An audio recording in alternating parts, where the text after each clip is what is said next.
All right, President Biden is yet again vowing to make the rich and the big bad corporations, quote, pay their fair share, as if they weren't paying enough, because he wants them to foot the bill for his Build Back Better agenda.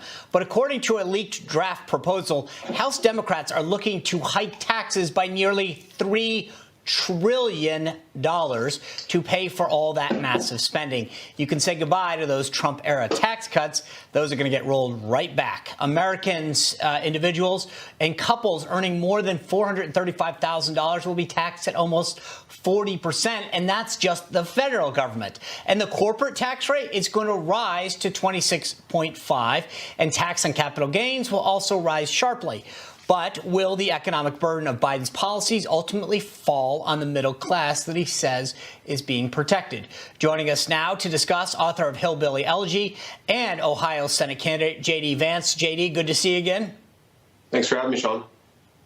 All right, so candidate Biden, President Biden keeps spouting off that if you make less than 400 grand, this isn't going to affect you. Don't worry about it. But when you start looking at couples who file together, or you look at people who might want to sell a capital gains, that changes real quick. I feel like the American people are getting misled big time on this. Yeah, that's right. There's definitely been a big bait and switch where the Biden folks have promised one thing and then delivered another. Of course, that's not the only issue. We've seen that with the vaccine mandates, for example, of just the last few days. But one of the things that I find weird about the Democrats' rhetoric is they always say that this is going to punish the big businesses, punish the corporations, and reward the little guy. But what never happens, and what's always unsaid in these Democratic priorities, is that they always reward their friends. So is the Harvard University endowment going to see a tax increase? No. Are foreign investors into the United States going to see a tax increase? No. Is the Ford Foundation, the Gates Foundation, are they going to see a tax increase?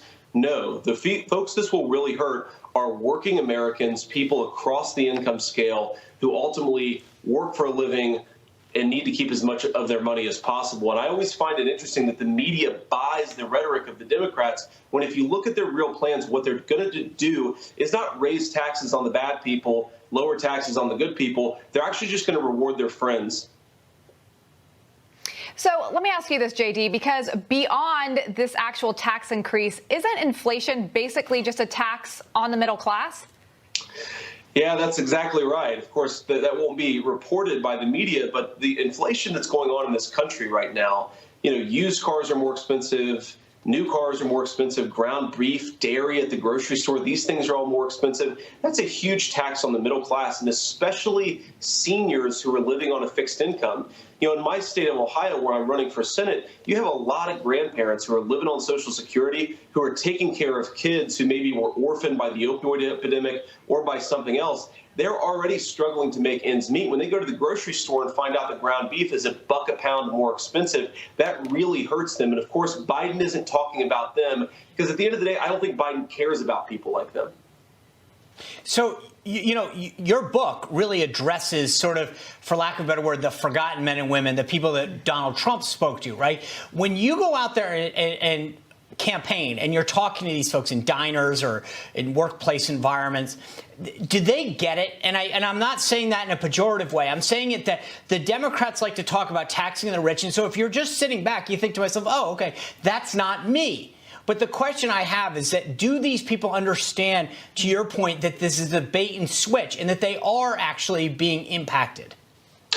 Oh, absolutely. I think our people definitely get it, Sean. I think in a couple of ways. First of all, they recognize that the Democrats are very good at rewarding their friends. And second of all, they recognize this is starting to hurt them. That, even when the campaign first started, I didn't hear that much about inflation. Now I hear a lot about it. People are definitely aware that the things they rely on are getting more expensive. They know that Biden's policies are hurting them where it counts. So, yeah, I think our people, are often much smarter than a lot of folks give them credit for. They certainly know what's going on in the country. JD, when you say, I'm sorry, but when you say our people, do you mean conservatives, or do you mean sort of like the American people, working class people?